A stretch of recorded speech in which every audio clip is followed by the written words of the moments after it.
The fun delay of getting things ready to record.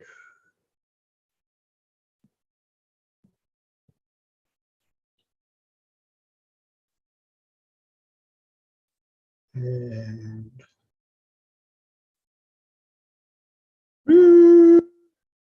we are live February 7th, 2023. Welcome to Triple T number 58. My name is TJ Zebel. I generally call myself a professional problem solver, solution purveyor, and just general crazy dude. This is your first time joining. Thank you so much. With all of the standard technology stuff that we've come to get used to, if you are on Facebook, please click the subscribe button and ring the bell and all the good stuff that you know about if you've been on Facebook or YouTube for more than a week. I also have a website, thetswb.com. That's right, thetallskinnywhiteboy.com. In case any of you are out there wondering what TSWB stands for. I do offer a free 30-minute consultation. That is 30 minutes offered up to you to ask me anything you want, chit chat, see if I can help with any challenges, issues, questions, all the above. That is my time given to you for whatever you would like. I also ask that please comment below. Good, bad, ahas, epiphanies, all the above. I just like seeing what's going on out there. I think that's all of the fun introductory housekeeping, blah, blah, blah. So for all of you that are out there, if you have any, I'd like to hear, how was your week? Either you can tell us straightforward or type it into the comments for those of you that are hiding off camera. Good, huh? My week was very good. I'm finding that I think at one point you mentioned about having posture and being able to talk and to have that posture and learning from different perspectives. So posture as in standing more alertly, more engagingly as how you're presenting, whatever it is that you're presenting. So I'm finding that I'm needing to level up my posture more, but in a good way. So if that makes sense. And for those that are out there that might not understand how you mean it, what's another way you could describe it? Being able to communicate more effectively about what you do to other people. So when you communicate and you say, this is for me, I work as a speech language pathologist, and being able to communicate that this is my role and how I help people versus this is what I do, and that disfluent component, being able to stand more engagingly and communicate more effectively from that standpoint. And I'm finding doing that more also as a coach, but especially on podcasts. Awesome. I find myself at times mildly jealous of people who have only done one thing for like forever, because when they're asked, so what do you do?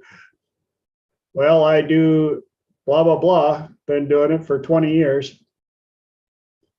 Whereas when people ask me, so what do you do? I'm like, well, could I just give you a list of things I don't do? It'd be a little shorter. It'd be just, and that's not, I'm not saying that to impress you. I'm saying that to impress upon you that in my travels, in my days with all of the stuff, places I've gone, I have this crazy habit of wanting to feed myself.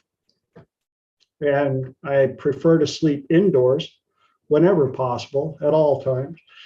And so I would take any type of work that was available and may or may not have exaggerated my skill sets a little bit to obtain that work so that I could feed myself.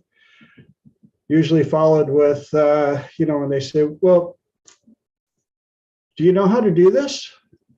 Well, it's been a while since I've done it. So if you could show me the way that you would like it done, then, I can do it your way instead of the way I did it before. Something like that. And managed to skate through quite a bit of them. And yes, there are some jobs that I had that were a blast, even if they were short-lived. And there are other jobs that I'm glad I worked long enough to realize that I will pay somebody to do that. I know how to do it, but I will pay somebody to do that because it's worth it to me to pay them to do that. It also taught me the importance of realizing the difference between knowing how to do it and knowing how to do it properly because you've been doing it constantly. There are just certain jobs that just because you did it once about 20 years ago doesn't mean that you should try to refresh your lessons on how to do it 20 years later when you could just hire somebody to do it who's been doing it every day for 10 years and their skill sets are up to par.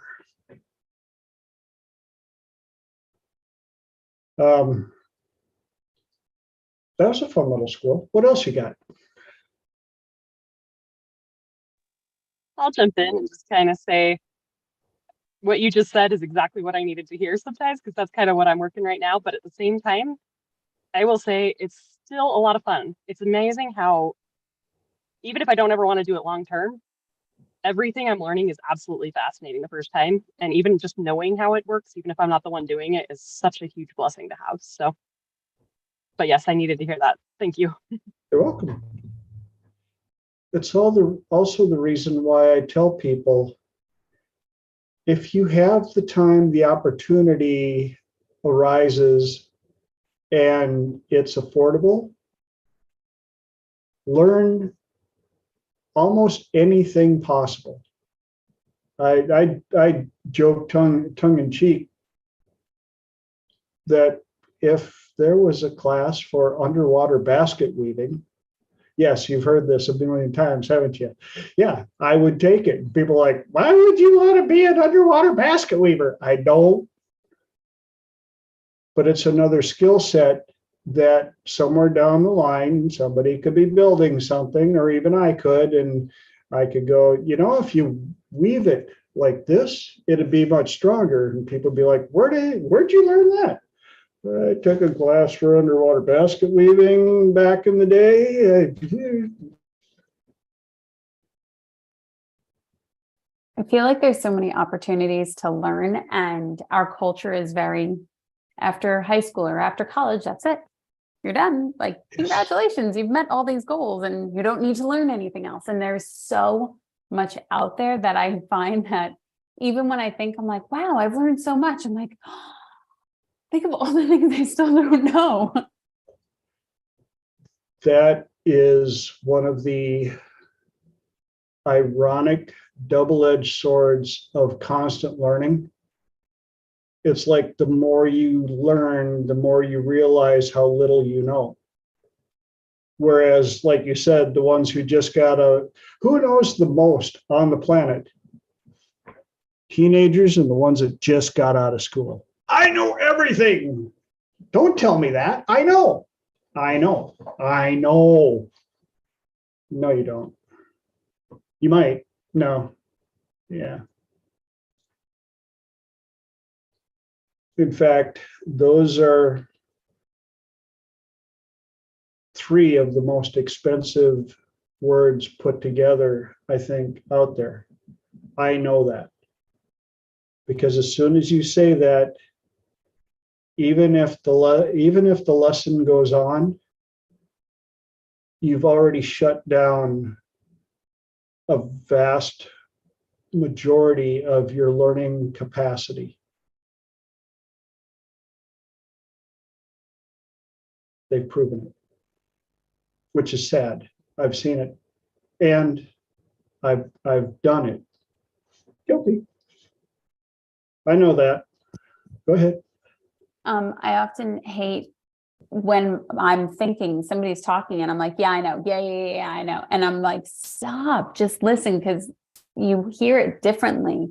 And half your ego is too busy trying to prove that you already know it versus just absorbing it and saying, oh, yeah, after the fact. Oh, I didn't know that. Okay, good. I'm just double checking myself. At the minimum, you validate what you know. At the maximum, keeping quiet, you may learn some nuances that either you had forgotten or had never been presented in such a way.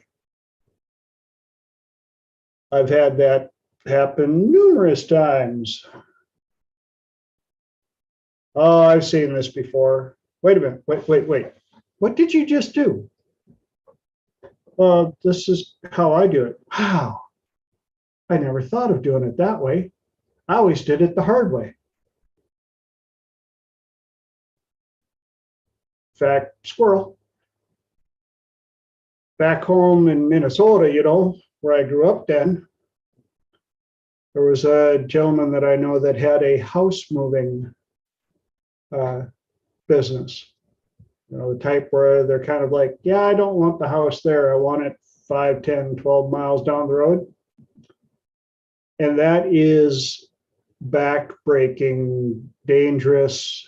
You got to know your stuff work, because you are lifting an entire household and rolling it down the hill, or not down the hill, hopefully not, down the road.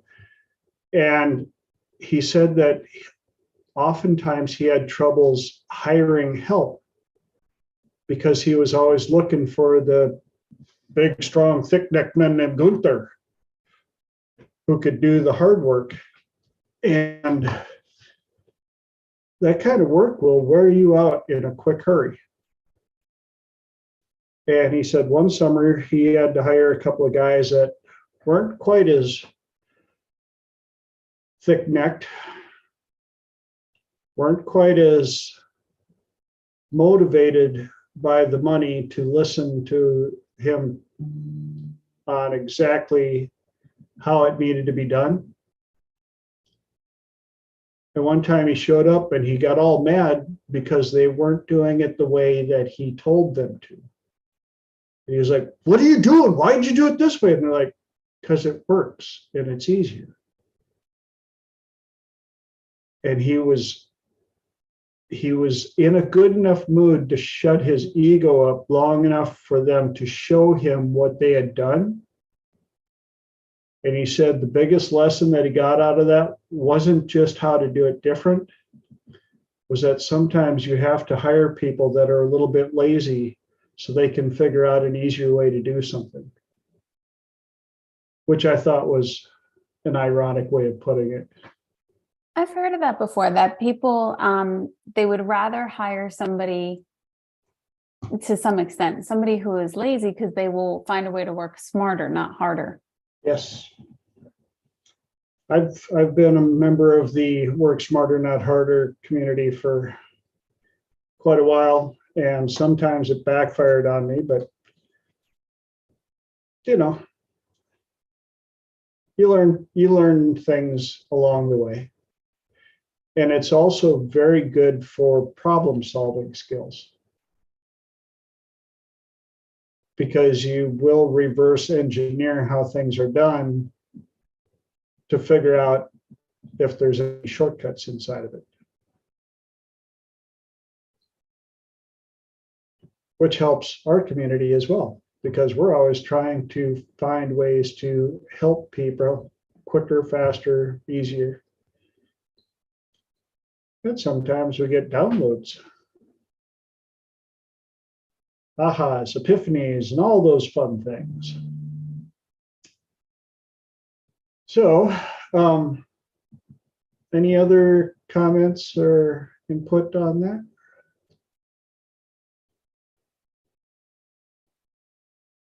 Anybody from out in YouTube land that are chit-chatting with you?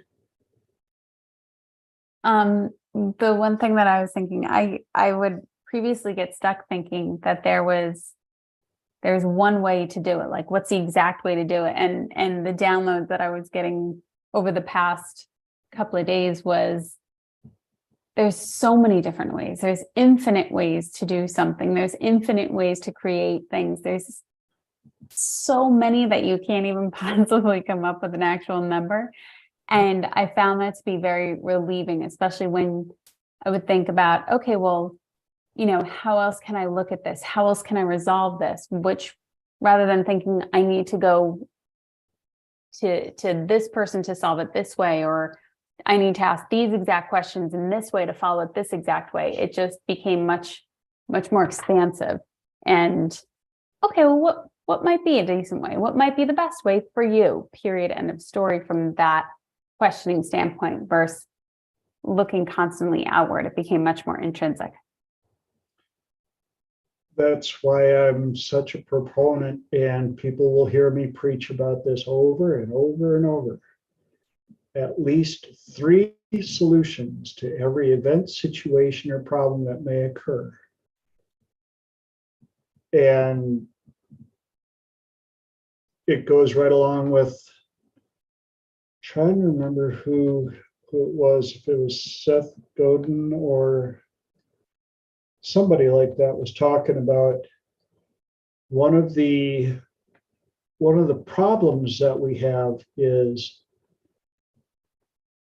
as soon as it's kind of like the saying, it was in the last place I looked, which is fine if you're looking for your car keys. If you look for your car keys and you find them and then you still keep searching, we've got meds for that. But when it's in something like healthcare and solutions and things of that nature, that can be detrimental. We found a solution and we stopped looking. And once you start looking again, just like the reference to the house moving, I figured out how to do it and I stopped trying to figure out how to do it better. And then someone comes along and goes, yeah, this works, but this sucks. Hey, how about if we do it this way?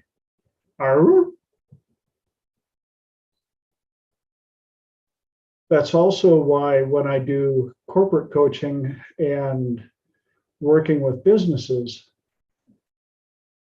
I always tell them that they should have inter-business mastermind meetings, and not just with the department heads, not with just the directors or the supervisors.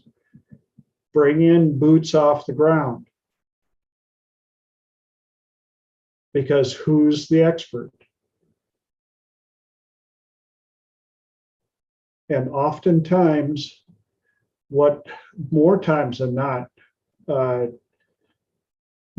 feedback that I got was, as soon as the boots on the ground realized that their opinion mattered and that it was a safe place, all of a sudden ideas were coming out, and even the supervisors are going, well, why didn't you say this earlier? Well, because I'm just a machinist. Yeah, but you're the one building the parts. Yeah, but you're the one with the blueprints. I don't get paid to figure this stuff out. Well, now you do.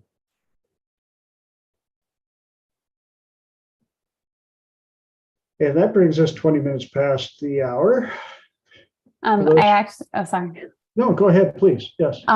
I mentioned that to one of my clients, and he's a COO of a company out in Florida. And I had suggested to him, when he's meeting with people, to meet with everybody. And, I love I think it's Tom Hardy, where his main quote is, you treat the person that's cleaning the same way that you treat the person that's handling your finances. And I think that's a very true statement. At least for me, I do my best to treat everybody with the same integrity and the same respect as they all are, because bottom line, they're all human. It's, like the same reason when you have a waiter come over and you go, "Hi, how are you?" Before you proceed with the next part of the steps, you talk to them because they're human, not they're here to be of service, and they don't deserve your time or respect. So I love that you point that out, because they really do bring another level of perspective, but they also then get to be a part of it, and they see that they're working for something that's valued and that they are valued. Their insight is valued. That's why I half tongue-in-cheek recommend for my clients that come to me for relationship challenges and they want to find their special somebody. I tell them you should take them on 3 different dates. One date should be to a restaurant just to see how they treat the waiter, how they treat the wait staff. The second is you should take them swimming, because then you see what they look like when the makeup and all of the work washes off. And third, you should take them shopping in a place that has the clothes and stuff laid out, folded up, just to watch how they take stuff off of the rack and put it back up.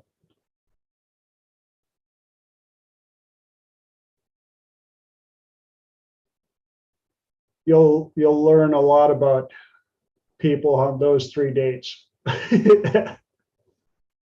That's a really good one. I actually I have a squirrel. Is that okay? Yeah, yes. Okay. Squirrels are very welcome here.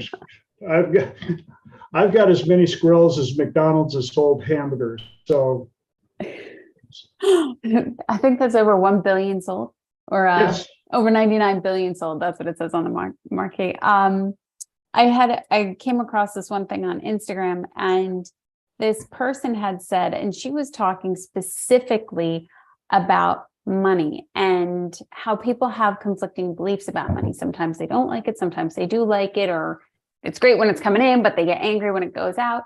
And they said to approach it like it's something, like it's someone you love, like when you're at home and you're relaxing in your sweatpants and you still love this person that you're with.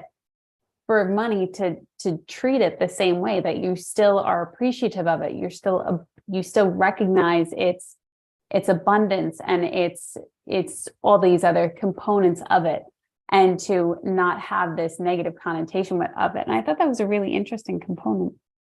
Yes. Oh, very interesting. You know what? Actually, I see where this episode has kind of got a natural leaning to, and I've learned to follow that flow. So I'm going to do the postings on my Facebook page in reverse. And this week I'd picked out empaths, know your worth, getting dropped, and WTDP. What? And that's not what it stands for, by the way. I've taught this in my classes before, WTDP, under the guise of the 1-year dating moratorium, but that just sounded way too restrictive and confining and repressive and blah. So I had to download and renamed it the Wait to Date protocol.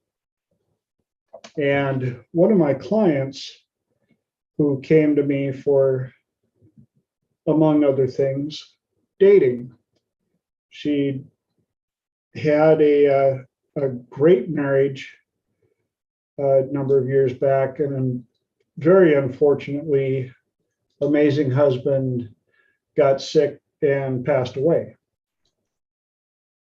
And after that,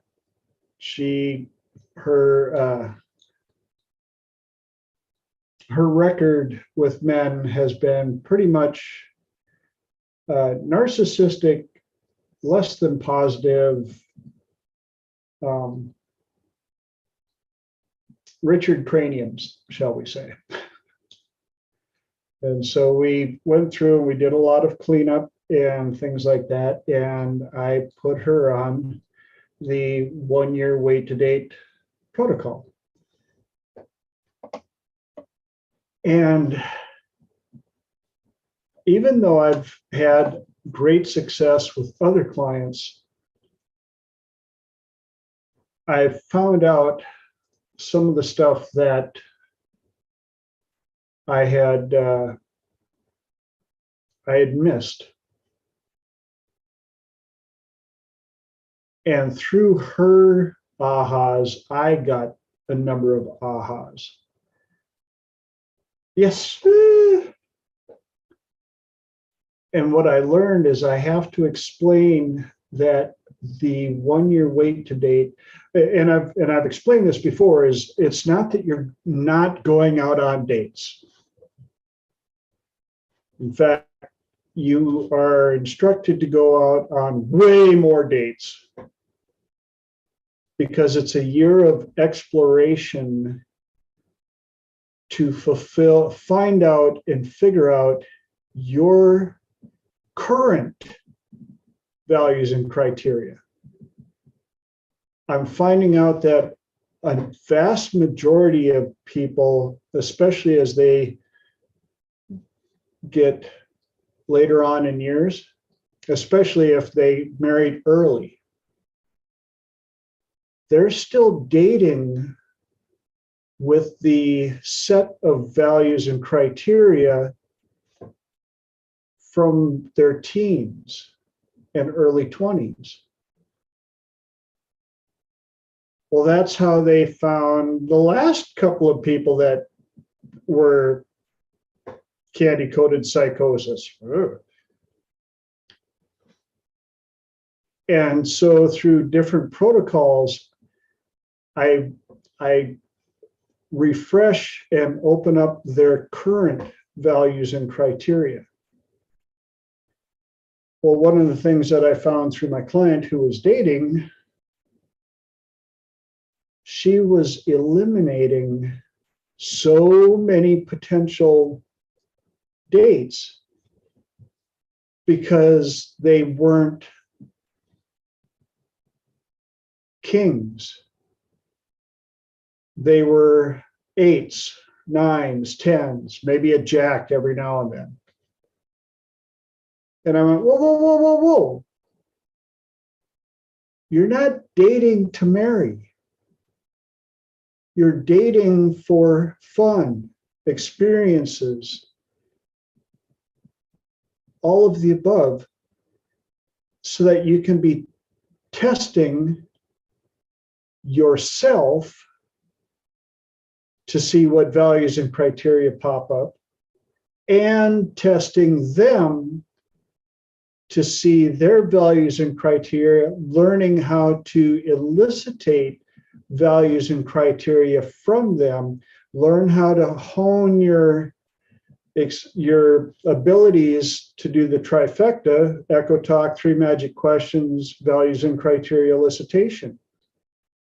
And again, having fun and being non-apologetically the person that you enjoy being. How many people have gone out on dates and they put on this fake mask and like, oh, look at me, I'm perfect. And they ask you a question, you're like, oh, well, I know the answer, but that might not be the answer they like. So out of the potential answers, which one would be the best one for the person that's sitting in front of me? Well, no, when you're on the wait to date protocol, non-apologetically, because this person isn't going to be your person potential until the time is up. And I did a free consult today, and that was a vast majority of what they were looking for. And as usual, when I tell them, what is today's date? Now write down the same date 1 year from now. This is, and I explain it, and they're like, what? Seriously, what? I came to you to find a person. Now you're telling me that on top of my dry spell, I have to wait another year? Yeah, that's what I'm saying.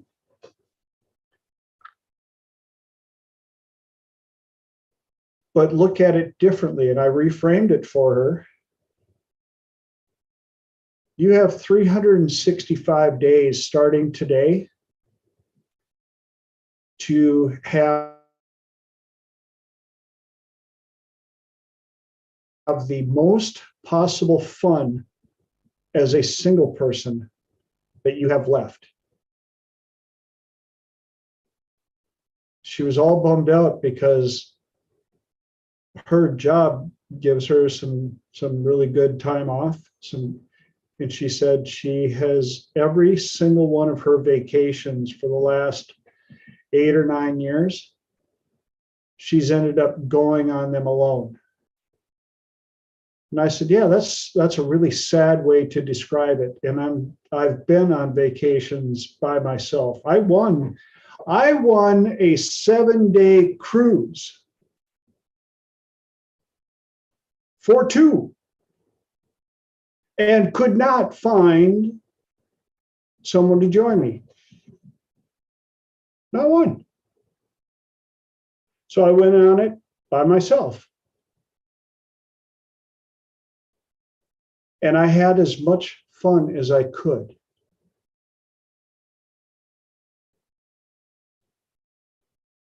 And I had a lot of fun. I ain't gonna lie. That's awesome. Oh my God, I did not know them. Well, yeah, but But the fact that I you had had- so much fun in that, you made it worth your time, worth your while. I had to reframe it for myself before I knew any about this stuff. I was just like, fine. I could sit here and mope that, oh, I've got this,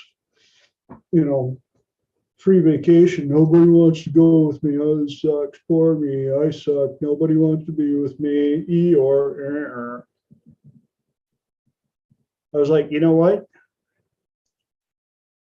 I don't have to worry about whether or not the person with me wants to go dancing or to the bar or wants to sleep in and watch TV or wants to. I was like, hammer down, let's go. Yeehaw, y'all are missing out. And when I told my consult today to reframe that she now has 365 days left to live full throttle and go out on as many dates as possible, the look on her face was like, ooh, oh, yes, Lenora. For the person that you're sharing this information with, so the person who's on the wait to date protocol, do you all I feel like it's also, in that sense, posturing. They're starting to learn their own worth, what they value, what their criteria is, and starting to step into that. Do any of your clients do any other, I guess, deeper inner work along that path? Or it happens by naturally? That's part of what the protocol naturally does, is because with the shift of energy, a natural phenomena happens. And my other client who has been in, she's on like month 3 now and was really struggling with it, like really struggling. As soon as it clicked with her that I was like, no, you're going to go out with 8s, 9s, 10s, because you're not searching for your king, you're searching for experiences and fun. If your king shows up, he gets to wait a couple of months. And if he's your king, he will be there at the end of the year. And you will still be going out with him and other guys. And it doesn't mean like, yeah, I'm banging the town. No. You're going to be going out for experiences. Looked like you were going to say something. I had another question. So in encouraging people to go out with those 8s, those 9s, jacks, queens, do any of them ever find that in going out with those 8 or 9s that they kind of reveal themselves as a king? Yes. In fact, that just happened. Because part of writing down the list of all of the traits that's also part of the Wait to Date protocol is I make them take a journal and write down every detail of their person as if they have known them for 5 years or more intimately. And I get all this pushback, and if that's not how you do it with your clients, you do you, I do me, my clients are doing really good. But I ask them, how tall are they? Well, they're taller than me. I'm like, okay, so they're like 9'5". They're what? No. Well, they're like 5'11", 6'1", 6'2". I'm like, okay, you gave me 3 sizes. Which one? 6'1". Okay, there it is. 6'1". What color is their hair? What color are their eyes? What's their body build? What kind of car do they drive? Not car, what kind of vehicle do they drive? And they're like, what? Even the ones, and I've had a number of them, when I tell them you got to write everything down about your person. Well, I've already done that. I'm like, oh, I know that. Ah, yes, good. Then it'll be even easier for you. You already have done some of the homework, some of it, but you haven't done all of it. What kind of car do they drive? What color is it? What color is the interior? 2-door or 4-door? If it's a pickup, is it a jacked up 4-wheel drive penis extension with 58-inch mutters and roll cage and a gun rack in the back window? Or where do they shop for? Where do they buy their groceries? What do they do for fun? Where did they grow up? Was it in a city? Was it in the country? Was it in a different country?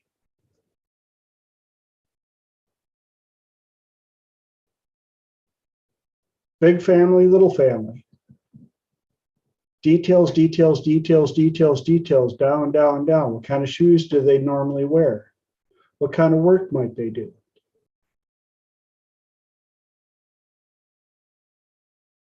What kind of music do they listen to? What happens is this person starts to become real here and here. And when they show up, they are seen immediately here, here, and here.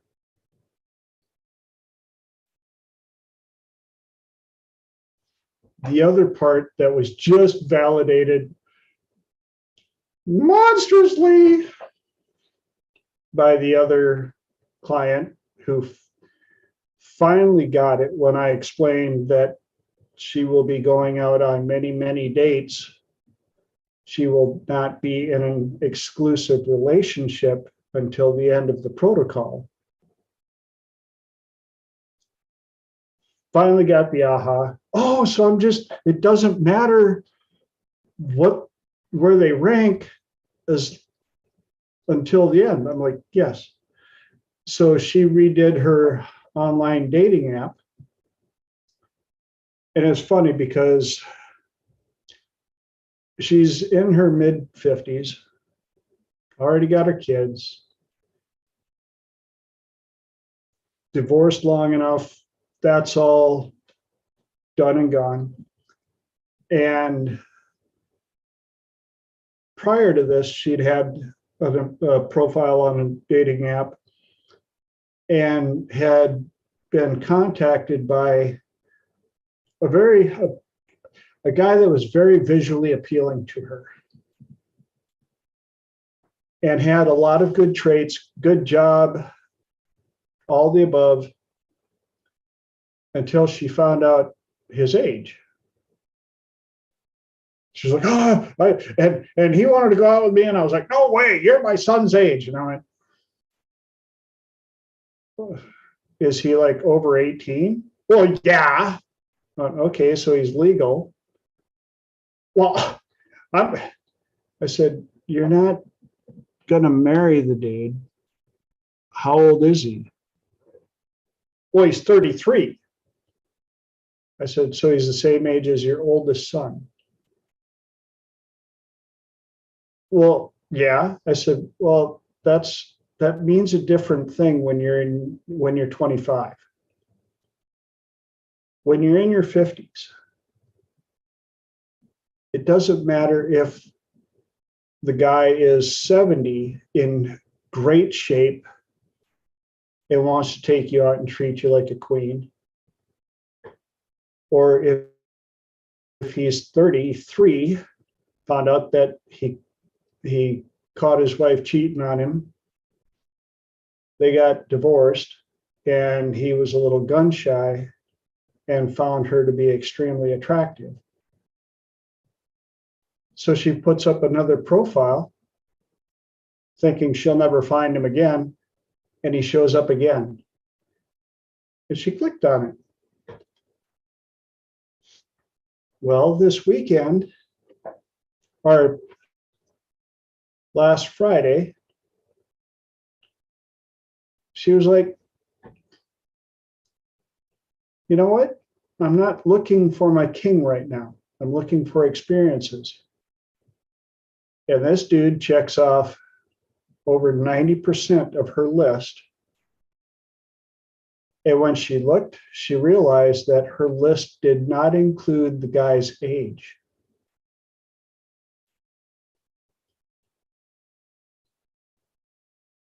And here's another thing about the Wait to Date protocol. She found herself starting to look for what could go wrong.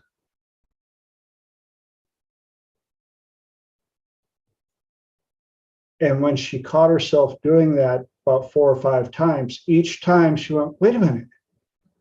Yeah, he's really high on the scale of everything, but I'm in the Wait to Date protocol. If he moves on, he was close, but not my king. And right now, I'm having a great time. And she was able to shut that energy down each time. And she also decided that because it didn't matter, that she could tell him what she was experiencing. And he was like, good, because I think you're awesome, and I wouldn't do that to you. And the other part was so funny. She saw him texting, and her little spoiled, rotten little youngin in her head was like, oh, he's texting another girl. Ah! And she went, wait a minute. We're in the Wait to Date protocol. It'll be what it'll be. blink, blink, blink. You've received a text. It was from him. And she was like, and the little one inside was like, I'll shut up. I'll be over here.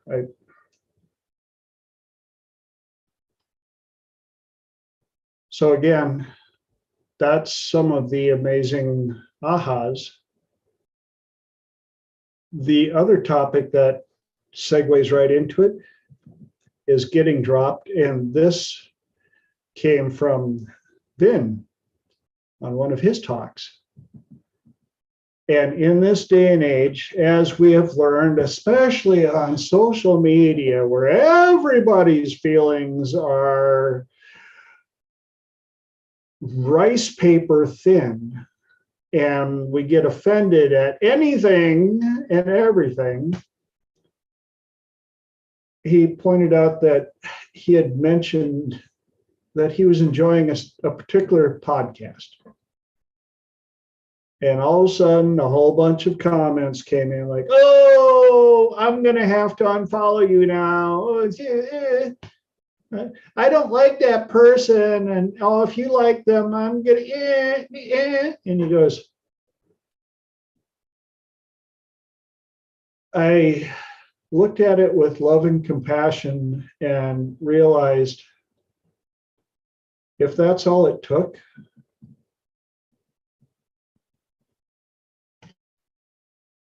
I hope you find what you're looking for. But not only is that sadly shallow on your behalf,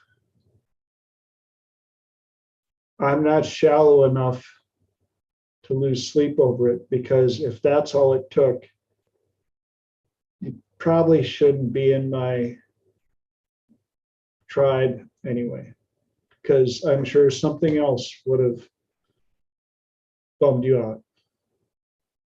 And so on the wait to date protocol, because you're not absolutely death clutched onto the outcome, if it doesn't work out, the pain level is much, much, much, much lower. And I've heard that from a number of clients. And when that desperate pain clutch energy is gone, how much more fun do you think you have when you're out with somebody? How much more are you able to be 100% unapologetically yourself? I think you raised a great point there for when you're not attached to the outcome. And I used to be very attached to it has to be like this. And not in a relationship sense, but in a business sense. Like in my business, it had to be this way. And if it doesn't, because you almost get so burned by the universe and you're like, well, no, this is, and you're freaking out over it until you really let go and say, you know what? It'll work out. Something will work out. And to separate from that really makes a huge difference. And the same is very true for then when people reach out to him and say, oh, I'm going to stop following you for this one reason. But to be open to the possibility of something else and somebody having a different perspective and just learning rather than being so quick to judge everything or in so much fear that it's not going to work out makes a huge difference. I know that I don't have near the following that Vin does, but on my Facebook page, I've got, I think, 3,300 people. And I'm not the most politically correct. Thank God. Which I'll probably lose like 2 people now because whatever. And I have a number of people on there, friends of mine and stuff, whose views are way different than mine. And if I went by that mindset, I wouldn't have 3.3. I would probably have 900. When I feel myself being offended by something, I take the time to do a little introspective and go, why did it bother me so much? And is it a value and criteria that I'm willing to own up to? If I felt motivated to only be around people that think and feel exactly the way I do about everything that I do, how flippin' boring is that? It's one of the cool facts I found out about Abraham Lincoln was when he became president, a lot of the people that he had put on his staff were the guys that were running against him that said terrible things about him and all this stuff. And people are like, sir, are you sure? Did you hear the things that he said about you while you were campaigning? And Lincoln wisely said, that's exactly why I want them on my staff, because I don't want a bunch of people that are willing to agree with everything I say. I need to have some pushback to make sure that I'm on the right path. And unfortunately, this world is trying to teach everybody that if it bothers you, you better scream and get your way. It's very sad. I know people that will hands down break up And friendships. those people, unfortunately, are dealing with anxiety and depression. What's that? I agree with you. It's very sad because I know people that would hands down break up relationships or friendships of a number of years over political things that are what they are at this point. Yeah. And in doing so, what happened to their friendship circle?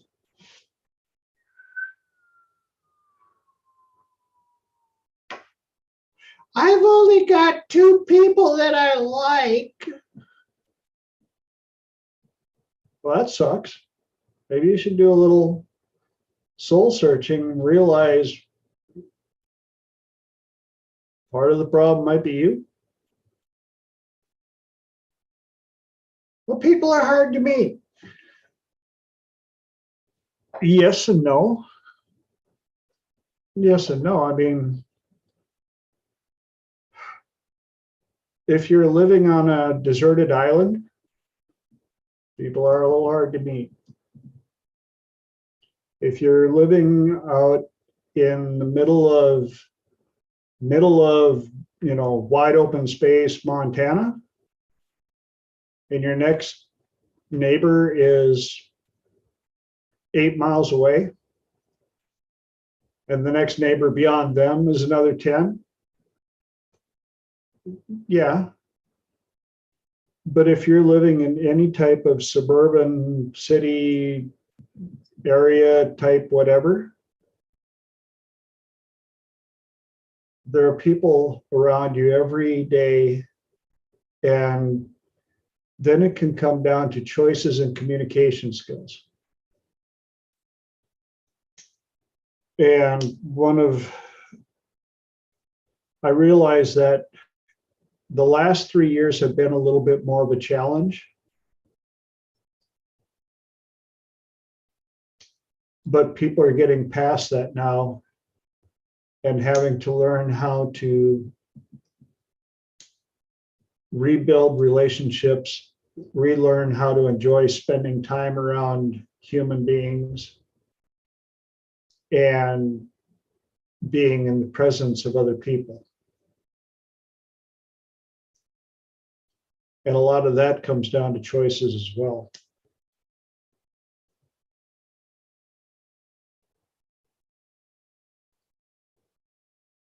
And we've got 5 minutes left. I've got 2 topics I didn't get to yet. One will be fairly simple, so I'm going to grab that one quick, which is know your worth. And the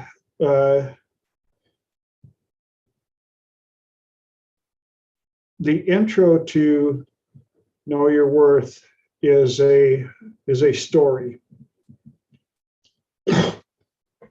So a violinist played for 45 minutes in the New York subway. A handful of people stopped, a couple clapped, and the violinist raised about $30 in tips.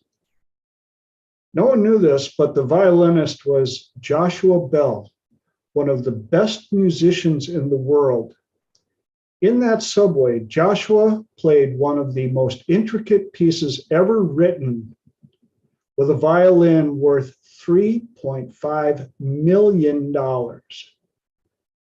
2 days prior, 2 days before he played in the subway, Joshua Bell sold out a Boston theater and the seats averaged about $100. The experiment proved that the extraordinary in an ordinary environment does not shine and is so often overlooked and undervalued. There are brilliantly talented people everywhere who aren't receiving the recognition and reward they deserve. But once they arm themselves with value and confidence and remove themselves from an environment that isn't serving them, they thrive and grow. Your gut is telling you something. Listen to it. If it's telling you where you are isn't enough, then go where you are appreciated and valued. Know your worth.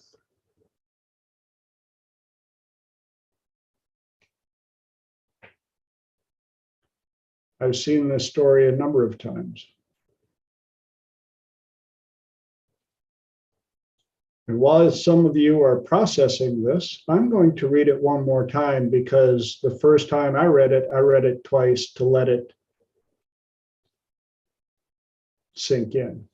So again, a violinist played for 45 minutes in the New York subway. A handful of people stopped, a couple clapped, and the violinist raised about $30 in tips. No one knew this, but the violinist was Joshua Bell, one of the best musicians in the world. In that subway, Joshua played one of the most intricate pieces ever written with a violin worth $3.5 million. 2 days before he played in the subway, Joshua Bell sold out a Boston theater and the seats averaged about $100. The experiment proved that the extraordinary in an ordinary environment does not shine and is so often overlooked and undervalued. There are brilliantly talented people everywhere who aren't receiving the recognition and reward they deserve. But once they arm themselves with value and confidence and remove themselves from an environment that isn't serving them, they thrive and grow. Your gut is telling you something. Listen to it if it's telling you where you are isn't enough. Go where you are appreciated and valued. Know your worth. Because as I tell many, many people, you are worth it. You.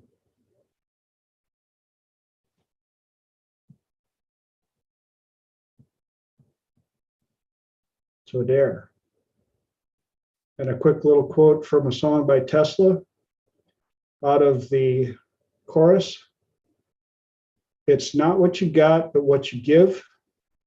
It ain't the life you choose, it's the life you live. You can't always pick the cards, but you can play the cards you've been dealt the best you can. And to quote Jim Rohn, if you don't like where you are, move. You're not a tree. Any ahas, epiphanies, comments? That was a phenomenal story, and I definitely need to pull that up. About Joshua Bell. Yeah. Awesome one. Thank you for sharing that. And you'll find, sadly, quite a number of these types of stories where these very famous musicians will go into obscure locations like that and play at the level that they played for a sold out theater, stadium.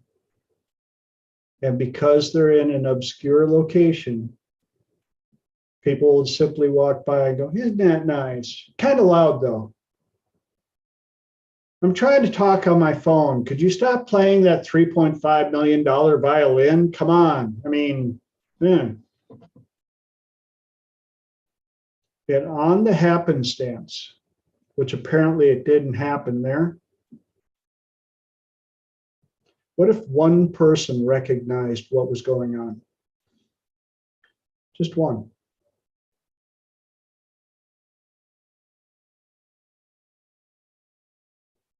I'm going to take a little bit of your guys' time to tell one more little story, and I wish I could think of the lady's name. Was talking about, they did an experiment with kids they had 3 groups of kids, asked them to do, you know what I'm talking about, I can see, asked them to do a certain project, and the one they came in and gave them praise. Oh, look at, you are so smart. You are doing such a good job. Way to go. The second one, they came in and looked at the work and went, wow, that work is really awesome. You're doing a great job on the work, which ironically did better than the first group. And the third group, they came in and didn't say anything. They just looked at them and gave them a high five. And the third group did better than both of the first 2 groups combined, because the third group was praised for themselves, not the work and not the words. And I think the kids filled the rest in the best way. If they have the self-worth, the work comes out better anyway.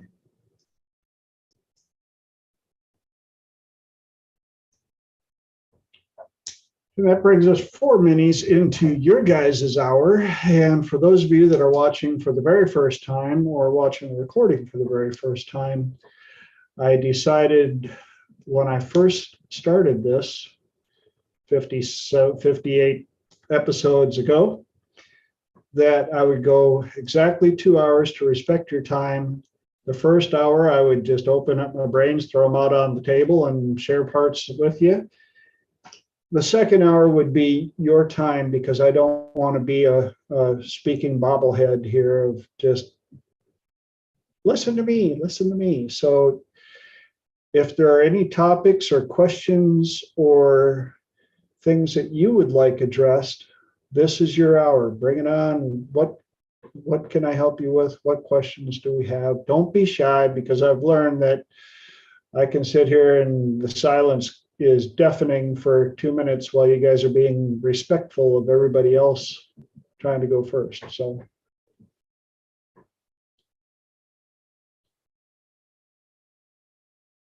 You almost have like a running thing in the chat, like who wants to, what are the topics coming up on deck in hour 2? you know what? That is probably a good idea. Maybe help, if you would, so kind, if I forget it next week. For those of you that have topics for the second hour, go ahead and type them into the chat during the first hour, and we'll just jump right into them as soon as I get done with my hour, if I don't dive into them immediately. So who's got something for me?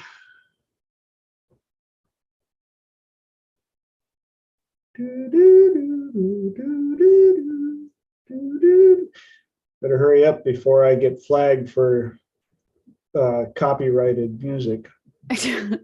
I know there was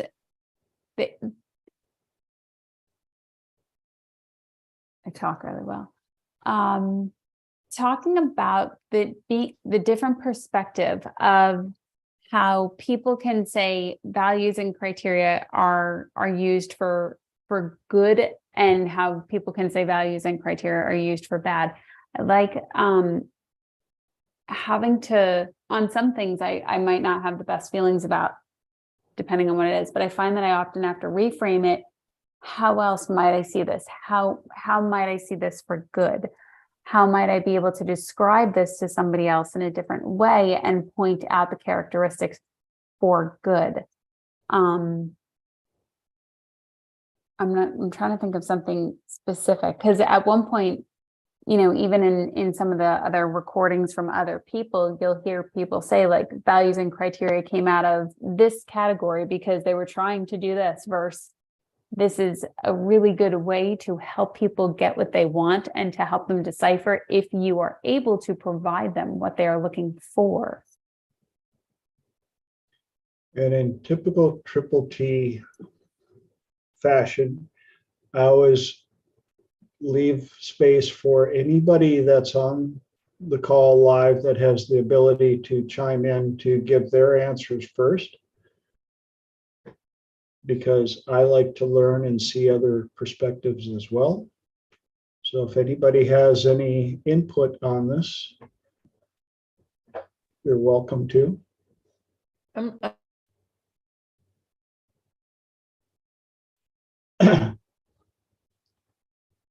Well, I will throw mine on there, and if anybody wants to join in, please do. Values and criteria,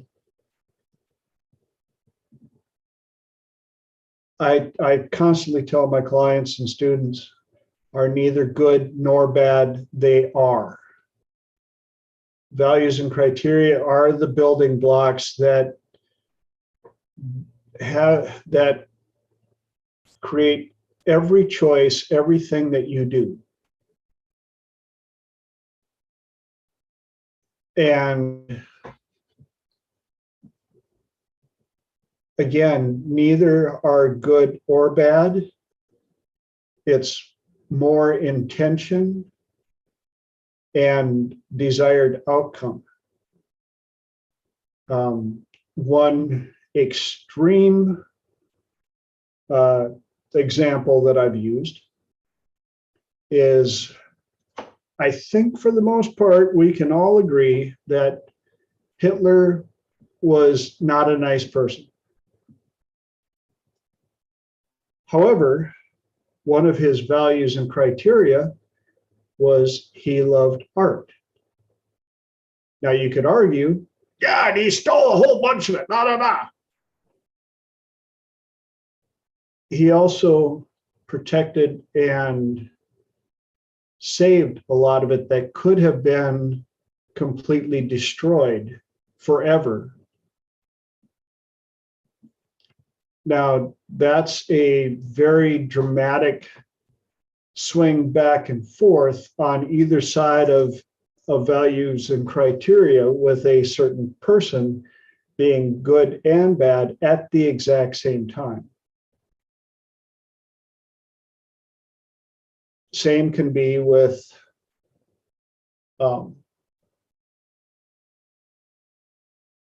religion, with any of the hot topics. But it can also come down to health, wellness, fitness, whatever you want, diet, values and criteria in diet can be good and bad,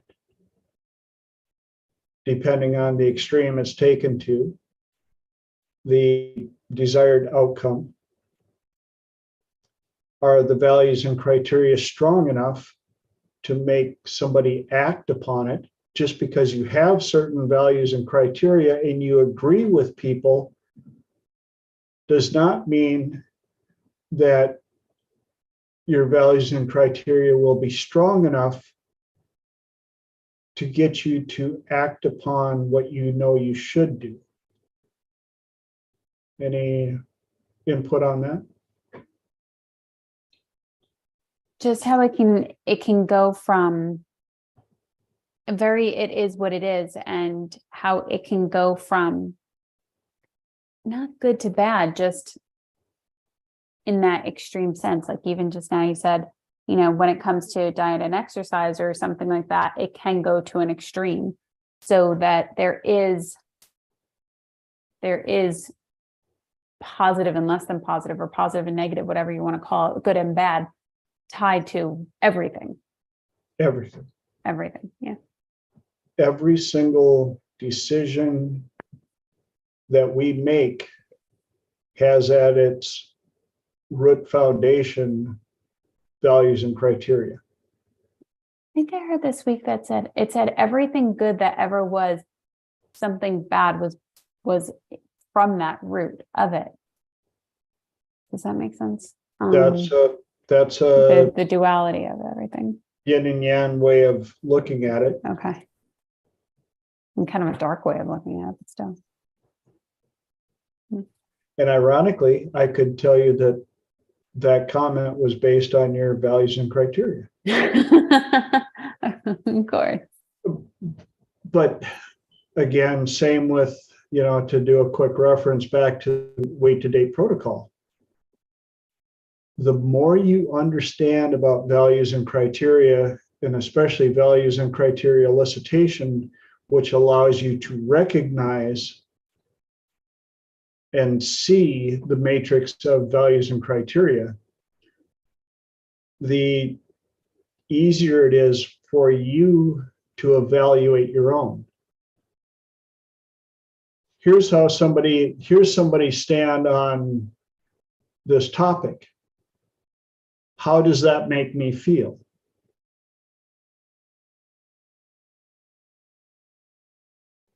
Well, the feelings were generated by your values and criteria after witnessing their values and criteria. Are they in alignment? Dr. David Snyder is notorious for saying the easiest way to get rid of somebody, elicit their values and criteria, and then violate them. And it's never been easier than it is now to use that to get rid of people. Oh my.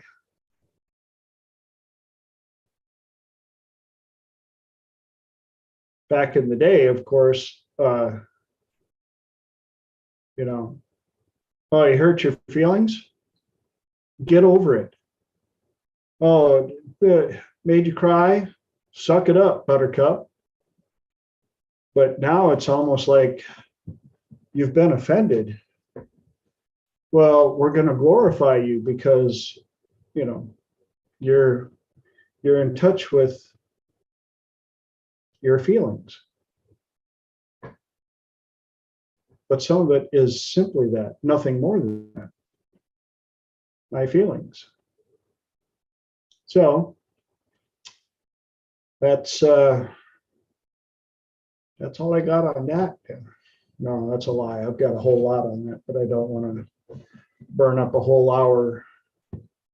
If you guys have something else that you would like to discuss. Anybody got anything else they want to throw out on the table or put it in the chat for a topic? Or if not, one of the other topics we didn't get to yet was empaths. So if I don't hear anything else here pretty soon, we can roll into that.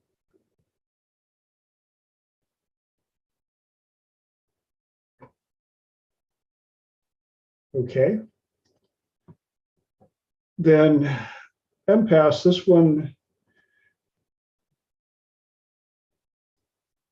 one hits a lot of people as well. There are some very active empaths who can feel people's energies much higher than the rest of the population. And I have to admit, for those people, they do have my sympathy, because they have to consciously, constantly decide and decipher, what am I feeling? Why am I feeling this way? Are these my feelings, or is this my energy? Is there somebody else's, kind of like an energy spider web that I walked through and got all stuck up in? And that has happened to me a number of times.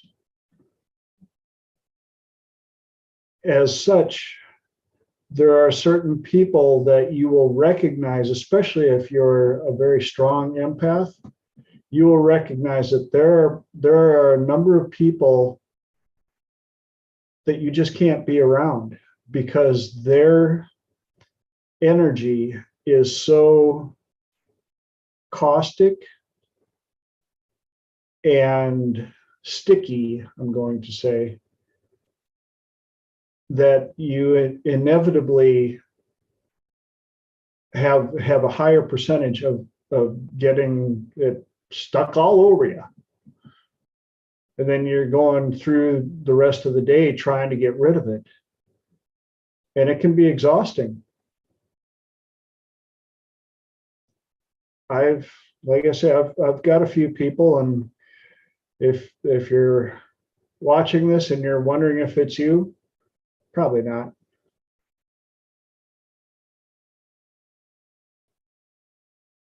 But I think we all could recognize or think of somebody, whether it be at work or family members, who are very caustic, negative, all the above, that when you have to go to the family functions, oh, it's Thanksgiving, oh, great, Aunt blah blah blah is going to be there, and she's going to be complaining about her lumbago and the price of gas, and the sun came up too early, and it was too bright yesterday, but the other day it was too cloudy, and it was like,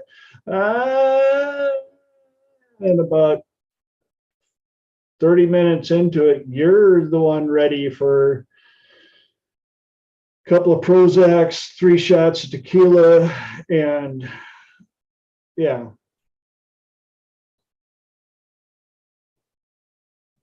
And that's where we have to learn how to preserve our energy, clear our energy, and be able to protect our energy.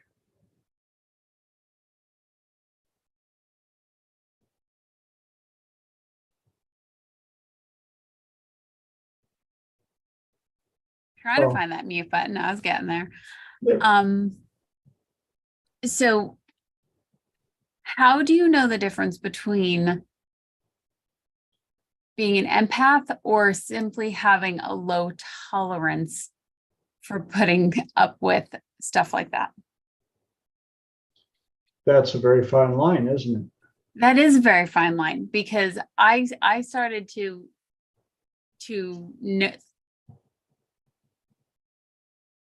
I feel like I could go either way with it, because for me, certain people that I'm around, I have a tolerance for it. And I'm like, that's okay, no problem. And then for other people, I'm like, I really can't stick around very long, because it's very, very tiresome.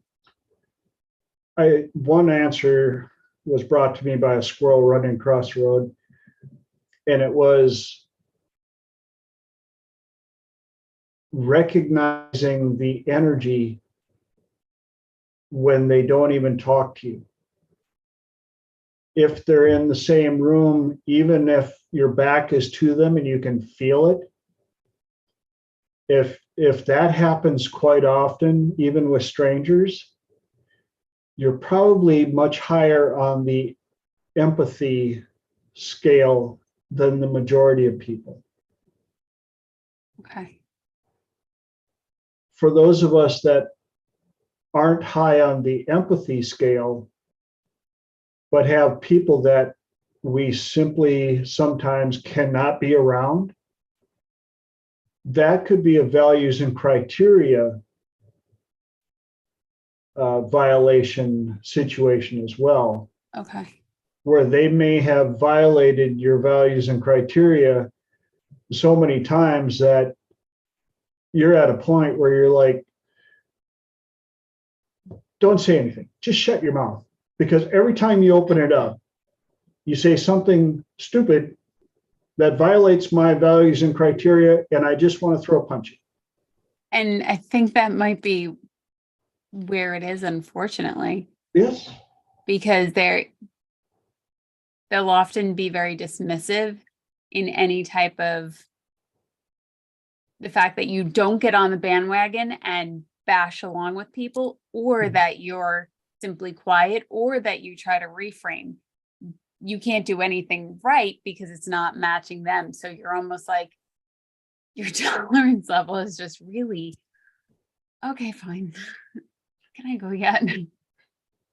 And that can come down to being around narcissists and gaslighters, where it may not even be so much their energy, but their, again, values and criteria violation enjoyment, where they've figured out your buttons and they thoroughly in love.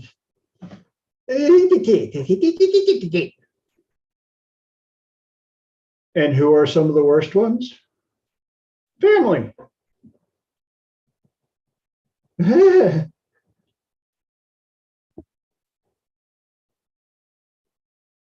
Thank you for clarifying. So what protocols can you put in place? Because some of these people you have no choice but have to be around. So what protocols can you put in place inside of you that they don't push your buttons, that they don't trigger you, that they don't ignite you? I got one on this. One protocol that I've come up with, one metaphor that I use is our MMA fighters and professional boxers surprised when they get hit in the ring. And some of the hits they take, if they were sucker punches, could kill a person. But because they're in an environment where they're not only anticipating it, they're ready for it, all the above, they can take it. And so I tell people, when you're going to be in the environment of these type of people, if you look at it as the same as the professional boxer climbing into the ring, the MMA fighter climbing into the ring, you have a little bit better peripheral for the duck and weave, for the defense, whether that be not interacting with them, which could torque them off, and good. or learning different ways to parlay and throw stuff back at them. But at least when you get sucker punched, or even when you get punched, you can absorb the blow much better when you are mentally anticipating it. That's why I teach some of my clients this one. And I know some of you have seen this. And for those of you that have never seen this protocol before, to make sure I don't get flagged on YouTube, this would be, I have no to give. I don't give a. And so when you see that coming, or they try to throw you with hit you with a sucker punch or something, and you see it, you have the ability to stop and look at them. And I tell my clients who are very susceptible to this, when that happens, look at your hands and notice you have no to give. Now, that this doesn't mean that you don't give it at all. You totally give it about your family and your friends, and if they mess with your family or friends, there'll be plenty of to give. But in the budget for this interaction, you don't have any F's to give in the budget for this interaction. Sorry, you'll have to come back another day because I am all out. Look at that. I don't have a single F to give you right now. You're going to have to go shopping somewhere else. And the feedback, I'll be honest with you, when I had that download and taught it to one of my clients, I kind of did it tongue in cheek, kind of as a little parlor joke. And the next week he came back and because he had, of course, this was at work, and he had a coworker that loved to push his buttons. And he goes, I'm going to get fired because I'm going to hit him in the forehead with a sledgehammer one of these days. And so I taught him the and he said 2 days after our session, this guy came around the corner and had and he could feel the energy rising and the anger, and all of a sudden he just went, wait a minute.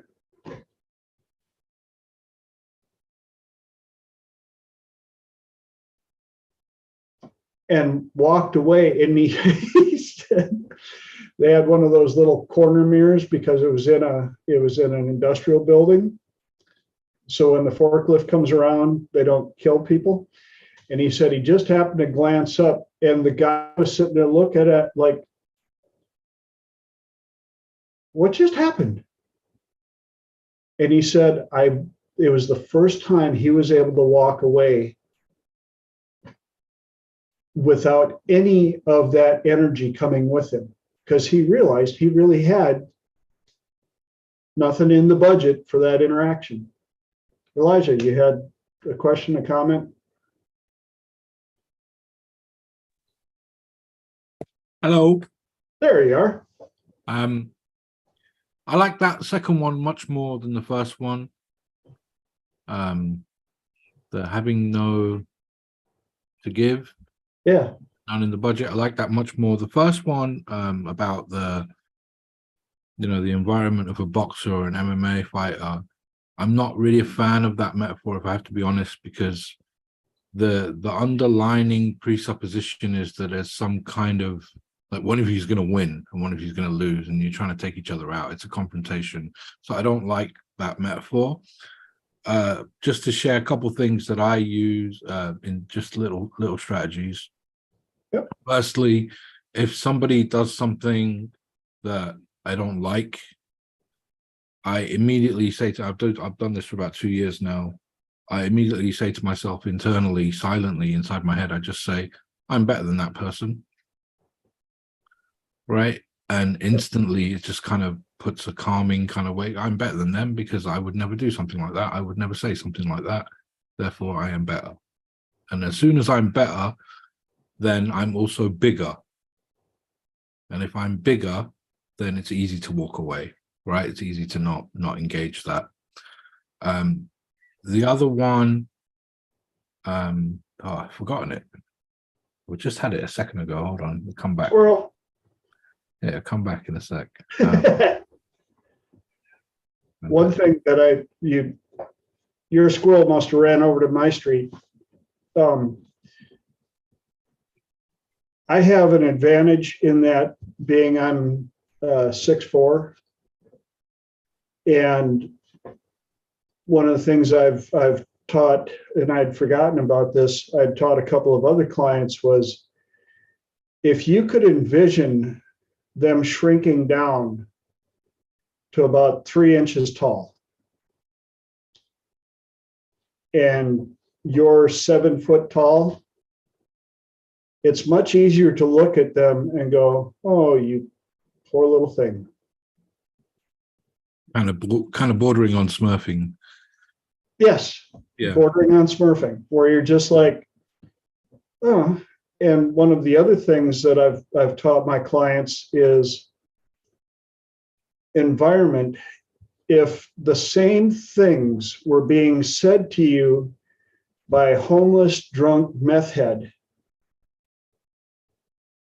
Oh, I remember what I was on a gonna- sidewalk, would it have the same effect on you? And they're all like, no.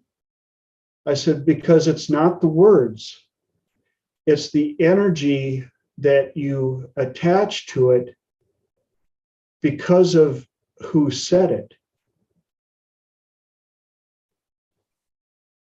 Yeah. I remember what I was going to say. Somebody said, I don't remember who, I remember reading it somewhere. A definition of true confidence. He labeled it true confidence. It's the definition of true confidence is placing a higher value on your own opinion of yourself than on other people's opinion of you. Yes. Right? So my opinion, when it comes to me, my opinion holds more value. Like if it's anything to do with me or about me, my opinion holds a much higher value than anyone else's opinion.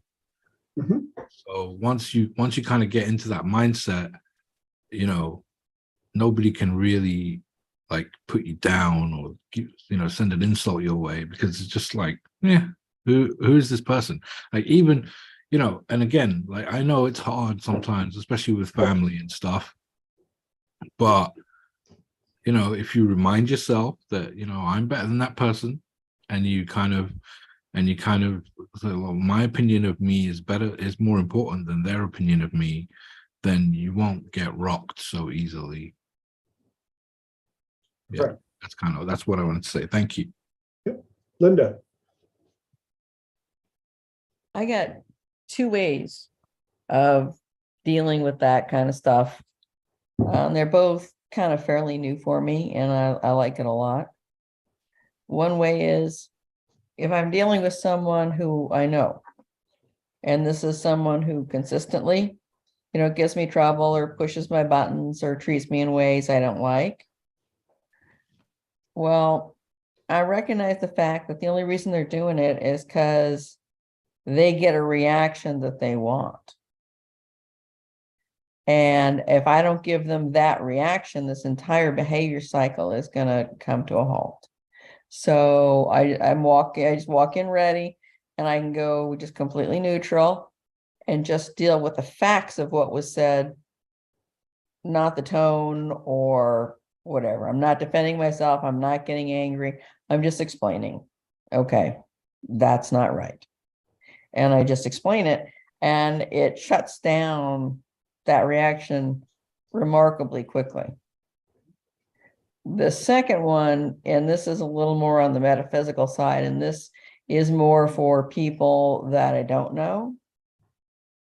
And if you take the perspective that we are all divine and we are all the light of the divine shining through different lanterns. Okay. Also, that the universe loves novelty and the divine craves diversity in order to learn about itself through us. So that really is God expressing himself in all different forms to experience all different forms, and all different forms must be experienced. So you run across one of these people and I just look at him and go, geez, there goes God expressing himself as a blank, right?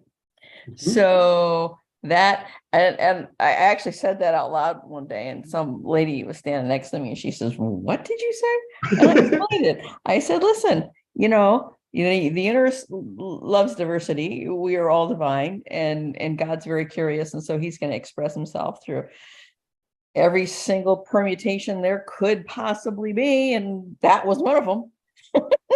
So there goes God expressing himself as a blank. And that's fine with me. Yeah, I mean, if the divine needs to experience, there's a lot of people who have to experience things to learn about them. And maybe the divine is one of those types of people. So, just go ahead and just, let them go and go on about your business. And I think that's kind of fun, and it works well for me. Awesome. Thank you for sharing. Another squirrel ran across the street while you were doing that.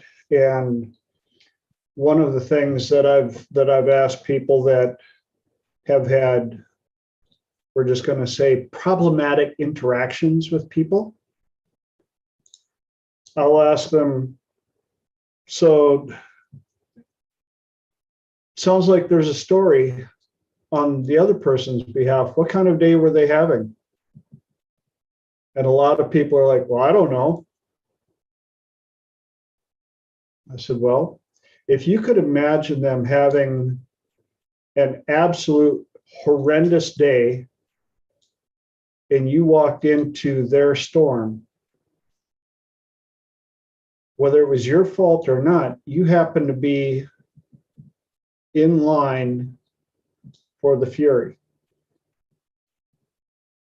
And sometimes you're just the person they needed to release some energy on. Because I know there have been days I've been guilty. I've had, we're going to say, a less than positive day. And it doesn't take much stupidity on somebody else's behalf to make me want to point out the level of their stupidity, whether it just be them breathing the same air I'm breathing. That was really stupid. You're in my air. And they're like, what?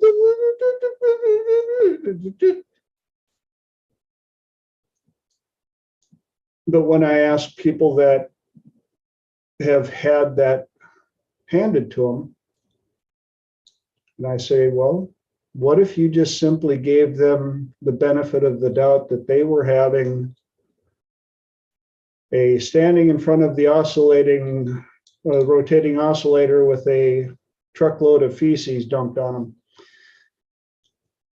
day, and they needed to share some of that with anybody, and you got the prize.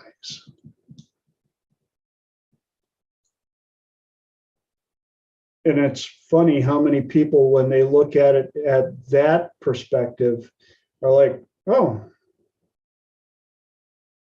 well, I hope their day got better. That's a shift. Yes, and like Elijah just put up, most of the time when people are toxic, it's not about you. You just happen to be close enough to be gifted with some of their amazing energetic sharings. Yeah.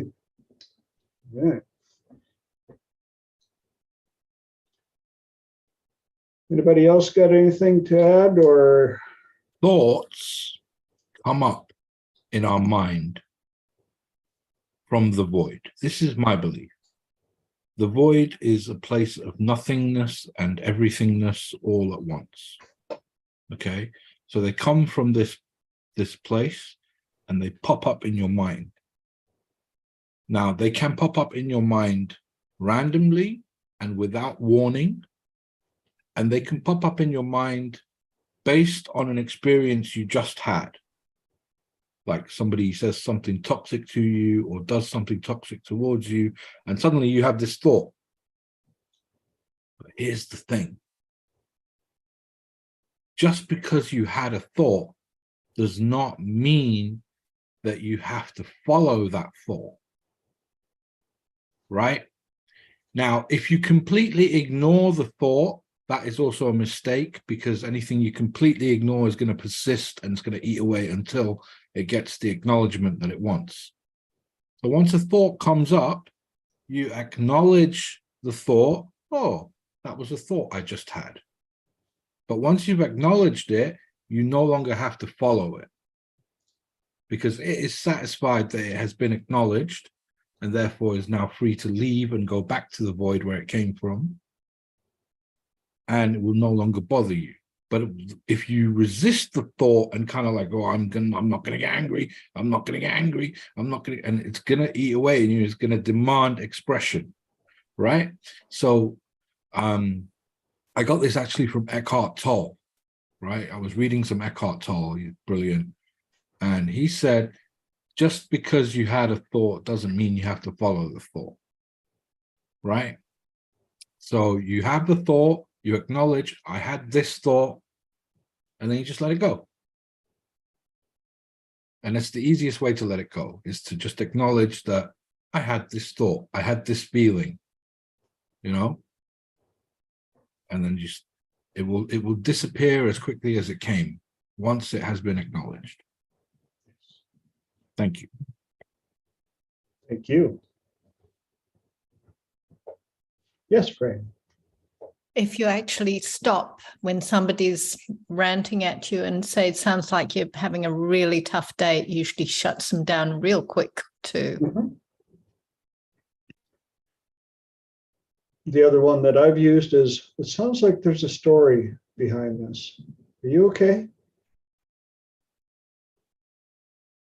Well, but, and some people just want to be heard. They just want to get they've got this excess pressure, like a a bomb inside, and if they can push it through a small vent, they don't blow up and destroy things. But if you can get them to admit that it's a story, something happened, it has nothing to do with you, you're in my presence. Now it changes from energy being dumped on and in you to a chance to, do you just want to be heard, or are you looking for help? And a vast majority of the time, they don't want help. They just want someone to flip and listen. All right.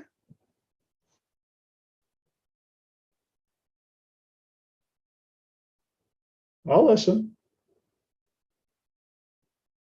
Just don't make it about me. Unless it's about me. If it's about me, then make it about me and we can work on a solution. But if it's about, what was going on at work, and you just need some time to vent out, then let's do that so that we can both move on with the rest of the day and enjoy ourselves. And Elijah put in here, exactly, you are not your stories, you are not your thoughts, you are not your feelings, you are the silent observer that sees all and can decide which path to follow and which to ignore. Well said, my friend.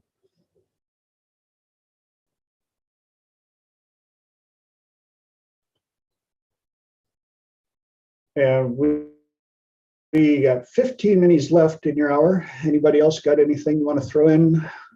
Any squirrels to toss on the table?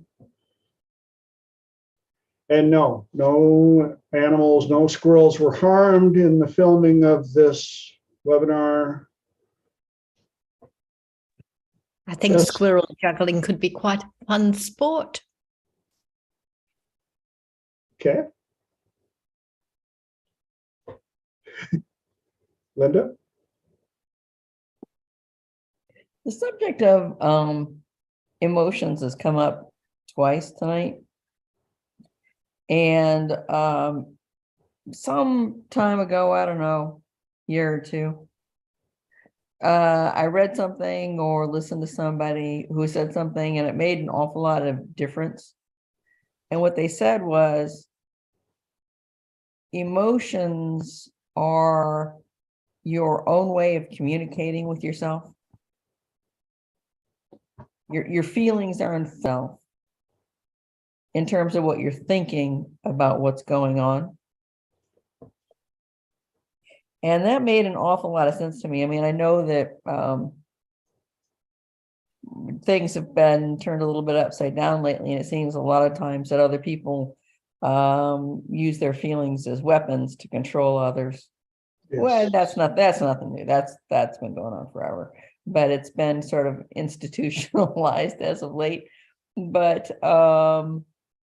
I found it really interesting when I changed my perspective on emotions and realized that my emotions are a communication, and it's a communication from me to me.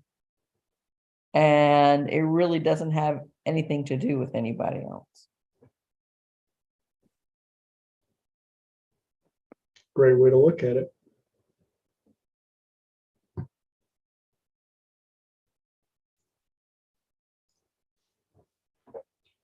And as long as my inner talkings aren't having a huge argument among themselves, I'm schizophrenic and so am I.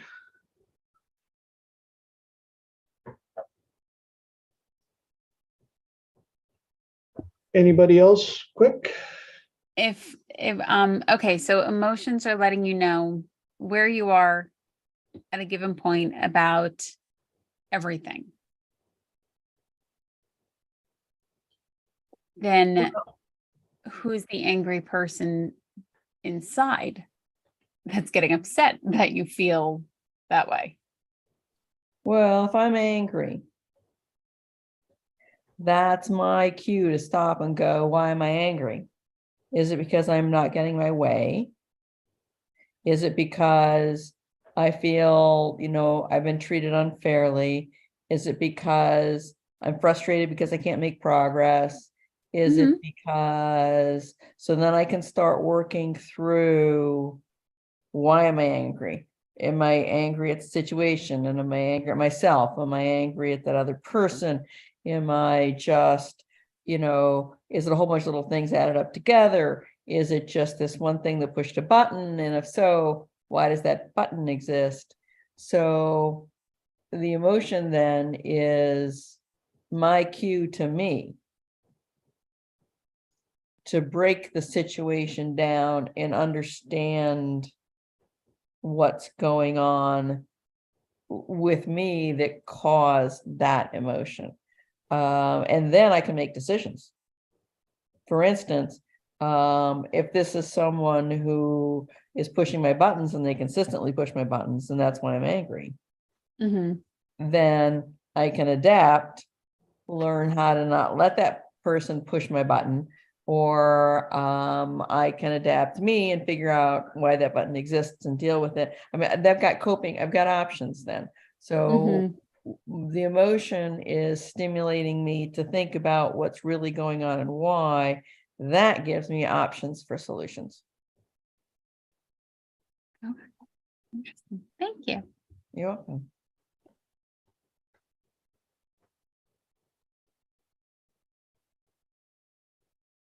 Who's next? 10 minutes left.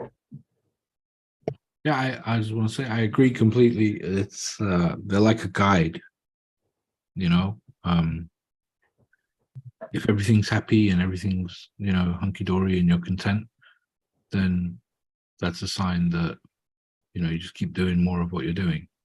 And if you're upset for some reason or sad or angry or whatever, then that's a sign or a communication that something needs to be looked at or changed, or some kind of action needs to be taken to, you know, mix things up. And I think what's her name? The law of attraction lady, what's her name? Esther Hicks. Esther Oh, yeah. Hicks, Abraham Hicks. Yeah. She says, she calls it like emotional guidance system. Mm-hmm. It's pretty much that, I think, is what we're talking about. And they just steer you, you know. It's your body's telling you something's not right here, that's why you have stress, or something's not right here, that's why you have anger, or something's not right here, that's why whatever. And then as Linda said, it's, you know, it's then your cue to kind of investigate that or find a way to work through whatever it might be or whatever, you know. Following. I think it's more empowering too, because then all the power, all the control, I've taken all the control. You know, I'm aware when I pay attention to the feeling. I'm aware I have the feeling. I'm aware that something needs to be adapted if I don't want that feeling anymore. And it's all up to me. I can do something, I can do nothing, I can do this, I can do that.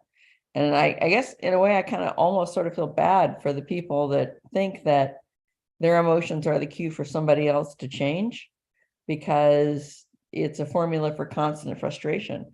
Because nobody's going to change because, you know, of somebody else's feelings. They might short term, they might for a period of time, but the outcome for that's not happy in the end.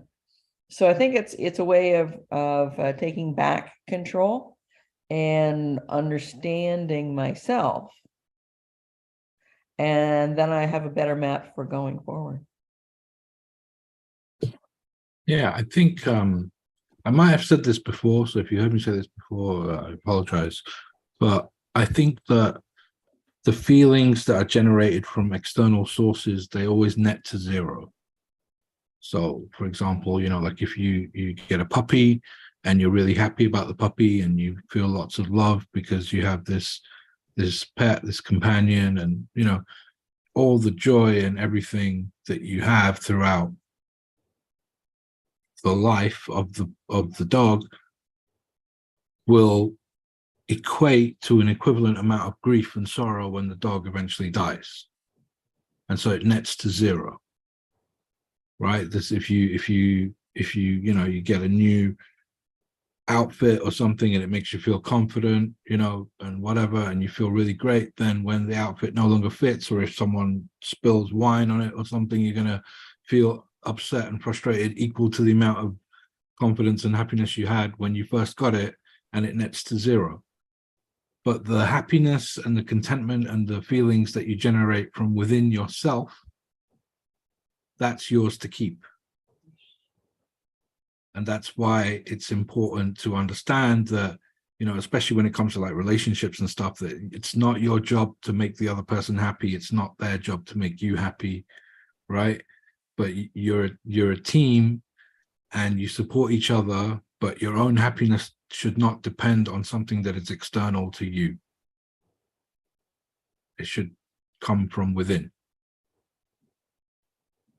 Yeah. Exactly.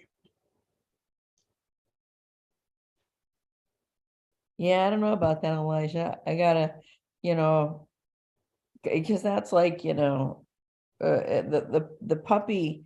I mean, a whole lifetime, 13 years of happiness with a dog, and I get it. There's grieving, you know, like 3, 4, 6 months of grieving. Same with your family. I mean, you enjoy your family, you've had them for your entire life, and when they pass, it's hard. But I don't think that's a net zero. It's not, because it's what was generated from the outside is net zero, but what you're left with after the grieving is done is stuff that was generated from within yourself, the happy memories that you made together, and the inner peace that you feel. Because when someone is, I mean, again, this is just my way of looking at something and my way of understanding something for myself. If it doesn't work for you, by all means throw it out, right? But what I find is, like when I lost someone really close to me, there was a lot of anger. They were still very young, and why did it happen and all that kind of stuff. But once I was able to get through that, and with help from others and everything, and I acknowledge all of that, but once I was able to kind of get past the grief and the anger and the sadness, the stuff that was left was all the good stuff that was generated from within me, because they were also living on within me, right? Even though they had passed, I was no longer angry at the outside, but I was peaceful and happy on the inside, because they were kind of living within my heart now, and I'd had that shift in my perspective. And so I don't know, maybe I'm not explaining it too well, but that's just kind of how I see it, and it helps me in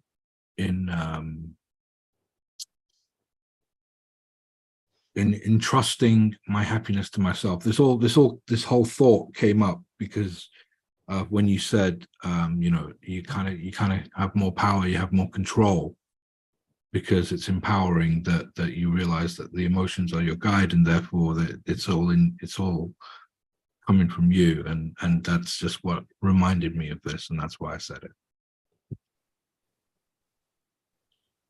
Well, thank you for that. I appreciate it.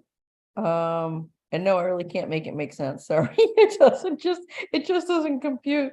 But I It's okay. It's okay. There's nothing wrong with that. It's all good. Okay. I don't take it as bad feedback. I just take it as, oh, maybe next time it comes up, I'll do my best to explain it a little bit better. That's all it is. I'm sure it makes sense. I just don't get it at the moment. Thank you.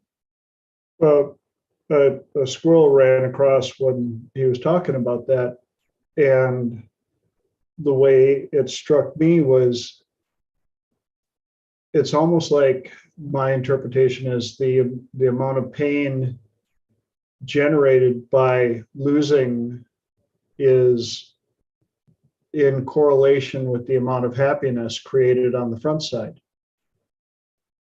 If you don't give two rips on the front side, losing it on the back side is like, and that's why, I've had some, if we're talking dogs, I've been blessed with some of the most amazing dogs. And losing them is never easy. But I've also had some stuff that people considered valuable that didn't bring me much happiness. And when I lost it, I was like, well, I hope whoever got it is happy with it. Kind of like when you lose a bad ex, you're like, well, I hope that whoever they're with is enjoying it, because that little candy-coated psychosis was not what I needed in my life. And that brings us down to 1 minute left. Any other comments, ahas, epiphanies before we bid adieu to number 58?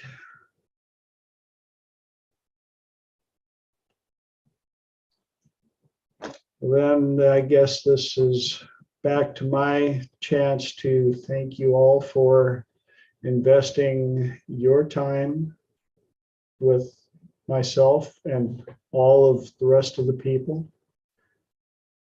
Understand that even your presence means something here. Even if you have nothing to say, if you just want to listen, or all the above, it all means something to me. You'll hear this all the time on Triple T and all around. I cannot give you back time. So you're sharing that valuable commodity with me is not taken lightly. I appreciate it. In whatever means you have available. I pray that all of you got a little something out of this. If you did, again, please put the comments in there. If nothing else, just to say,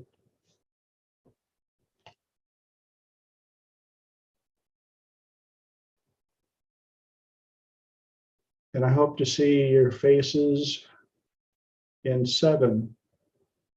Same bat time, same bat channel, same bat crazy person. Same bat crazy love.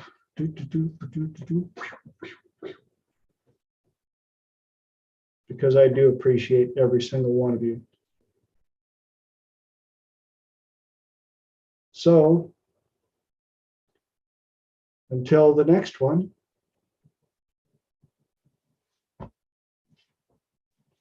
love you. Thank you. Good night, everybody. Thank you.